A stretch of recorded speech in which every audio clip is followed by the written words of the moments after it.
Terusan Kra, sebuah proyek infrastruktur ambisius yang akan menghubungkan Teluk Thailand dengan Laut Andaman, telah menjadi pembicaraan banyak pihak, terutama setelah dimunculkannya kembali ide pembangunan kanal ini pada tahun 2015 lalu.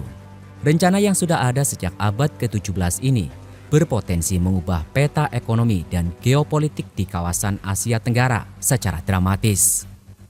Meski seringkali mengalami pasang surut dalam sejarahnya, kini Terusan Kra kembali mencuat sebagai ancaman nyata yang dapat mengguncang ekonomi Malaysia dan Singapura.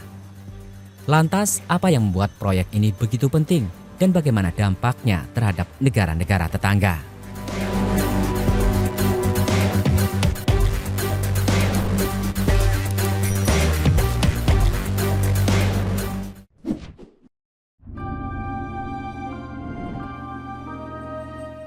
Gagasan pembangunan Terusan Kra pertama kali diajukan oleh Raja Narai dari Kerajaan Ayutthaya pada tahun 1677.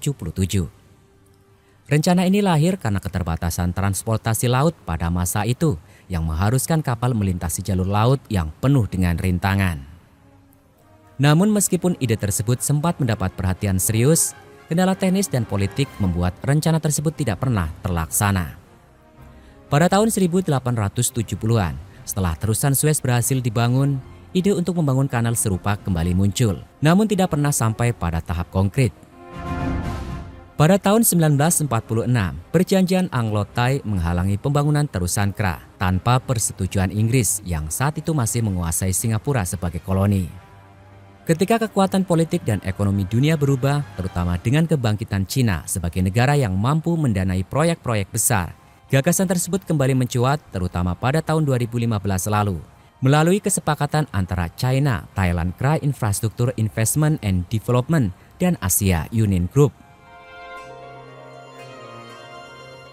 Terusan Kra jika terwujud akan memiliki panjang sekitar 102 km melintasi tanah Genting Kra yang menghubungkan Teluk Thailand dengan Laut Andaman. Proyek ini diperkirakan akan memakan biaya sekitar 28 miliar US dollar dan memakan waktu sekitar 8 hingga 10 tahun untuk menyelesaikannya. Terusan Kra akan mempersingkat jalur pelayaran kapal-kapal dari Afrika dan Timur Tengah menuju Cina, menghemat waktu perjalanan hingga 72 jam atau sekitar 1.200 km. Dengan begitu, biaya transportasi juga akan berkurang drastis. Cina yang telah menjadi salah satu negara pengimpor minyak terbesar tentu akan diuntungkan dengan efisiensi logistik yang luar biasa.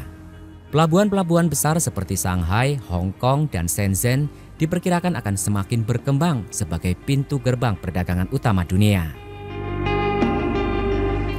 Singapura yang selama ini menjadi hub pelayaran utama dunia akan merasakan dampak besar jika Terusan Kra dibangun. Sebagai negara yang bergantung besar pada industri maritim yang menyumbang sekitar 70% dari PDB-nya di tahun 2014, Singapura akan kehilangan sebagian besar pendapatan dari lalu lintas yang melintasi Selat Malaka. Kapal-kapal yang sebelumnya melewati jalur tersebut kini dapat menghindari Singapura dan langsung melintasi Terusan Kra. Sebagai pelabuhan dengan reputasi global, Singapura memiliki keunggulan dalam layanan pelabuhan, fasilitas logistik, dan keamanan. Namun meskipun pengaruhnya sangat besar, tidak mudah bagi negara lain untuk meniru keunggulan tersebut dalam waktu singkat. Oleh karena itu, meskipun dampaknya signifikan, Singapura mungkin masih bisa bertahan berkat kualitas layanannya yang sudah mapan.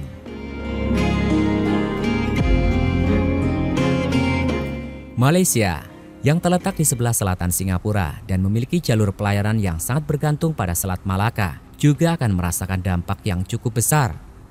Pelabuhan-pelabuhan utama Malaysia, seperti Pelabuhan Klang dan Penang, dapat kehilangan potensi pendapatan besar dari kapal-kapal yang sekarang melintasi Selat Malaka. Jika Terusan Kra dibuka, kapal-kapal yang sebelumnya melewati Malaysia bisa menghemat waktu tempuh hingga 72 jam, yang tentu saja akan mempengaruhi volume perdagangan yang melalui pelabuhan-pelabuhan Malaysia. Kehilangan jalur pelayaran ini dapat berdampak pada sektor ekonomi yang sangat bergantung pada perdagangan internasional, termasuk sektor logistik, pelayaran, dan perkapalan. Namun ada sisi lain dari dampak ini.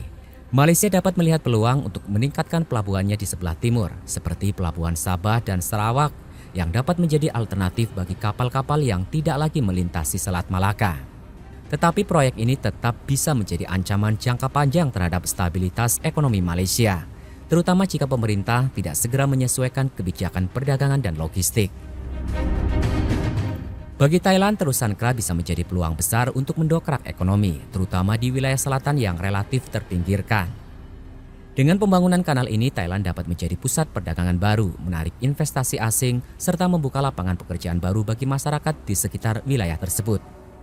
Proyek ini juga akan mengarah pada pembangunan infrastruktur besar-besaran yang bisa mencakup pelabuhan, jalan tol, dan fasilitas industri. Namun ada tantangan besar yang harus dihadapi Thailand dalam mewujudkan proyek ini.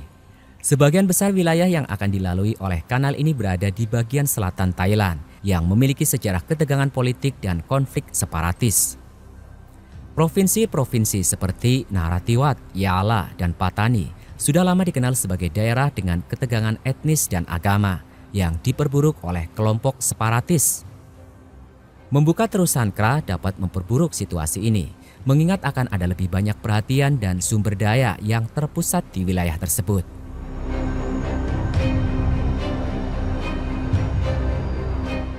Meskipun Indonesia tidak berada langsung di jalur pembangunan terusan KRA, Indonesia memiliki potensi untuk mengambil keuntungan dari proyek ini. Pelabuhan-pelabuhan di Indonesia, terutama di wilayah barat seperti Sabang dan Kuala Tanjung, dapat berkembang menjadi pusat distribusi utama jika Singapura dan Malaysia kehilangan sebagian besar volume kapal. Pemerintah Indonesia dalam hal ini dapat memanfaatkan momen ini untuk memperkuat infrastruktur pelabuhannya dan memanfaatkan peluang sebagai hub perdagangan alternatif. Terlebih lagi, Indonesia memiliki lokasi strategis yang menghubungkan Samudra Hindia dengan Laut Cina Selatan yang akan menjadi jalur alternatif bagi kapal-kapal yang tidak lagi melewati Selat Malaka.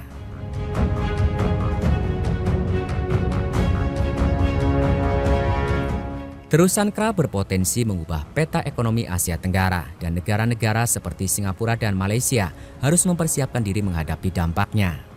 Sementara Singapura akan kehilangan sebagian besar pendapatan dari industri pelayaran, Malaysia berisiko mengalami penurunan volume perdagangan yang melewati Selat Malaka. Di sisi lain, Thailand dan Cina justru bisa mendapatkan keuntungan besar dari proyek ini. Sementara Indonesia mungkin bisa memanfaatkan momen ini untuk mengembangkan pelabuhan-pelabuhannya sebagai alternatif. Seiring dengan meningkatnya ketegangan geopolitik dan ekonomi di kawasan ini, terusan KRA menjadi simbol dari persaingan global yang semakin ketat di Asia Tenggara.